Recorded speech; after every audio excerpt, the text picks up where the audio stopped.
Nini, Rachel Gubile. They were the first ones to migrate to the United States of America. They first moved to New York City and they lived here for a while. Then they decided to come back and move me and my siblings to the States. I identify myself as Nigerian, not because my parents were born there, because I was actually born there. And I lived there about 3 years of my life, so I would say I'm Nigerian. I learned my language within my upbringing because everyone around me spoke my language, and my language is called Yoruba. And like I went to a private school where it taught us our language and also English, so we knew both.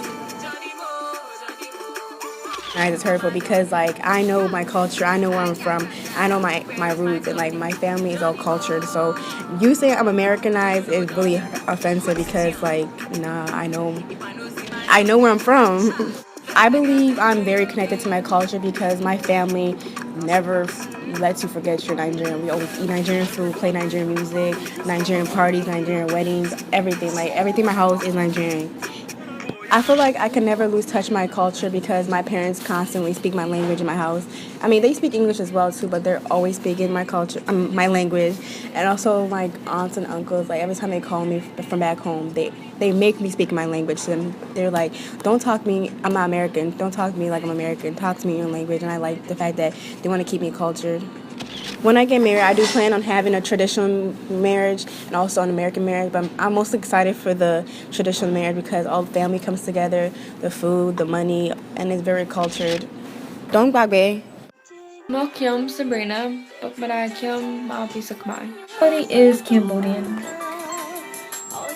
We're Cambodian. I learned English and Cambodian about the same time, basically since I was born. I think the word Americanized is an insult because they don't truly know like the culture or the roots. To be pretty connected to culture, but ever since I moved and got older, I kind of like go away from it. So Cambodia wedding takes about a week, so when I get married, I would still do it, but I would have it for like 2 days. Once I started going to school, I had no choice but to speak English, so I kind of lost touch with my Khmer.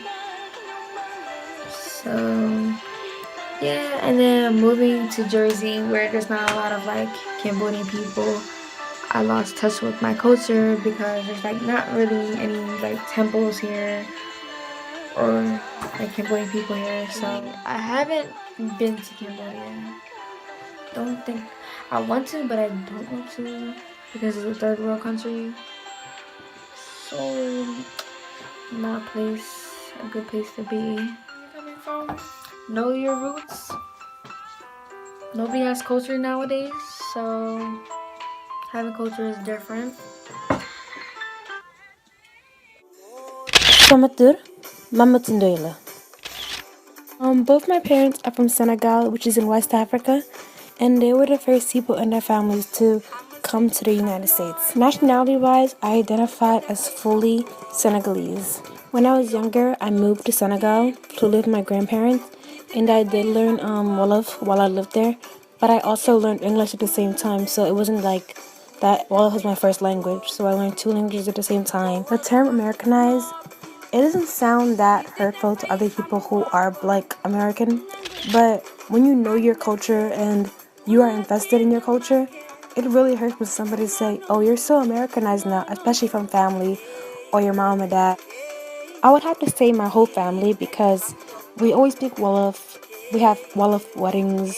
Everything is Senegalese, and we really are connected to our culture as a whole. Bukafate.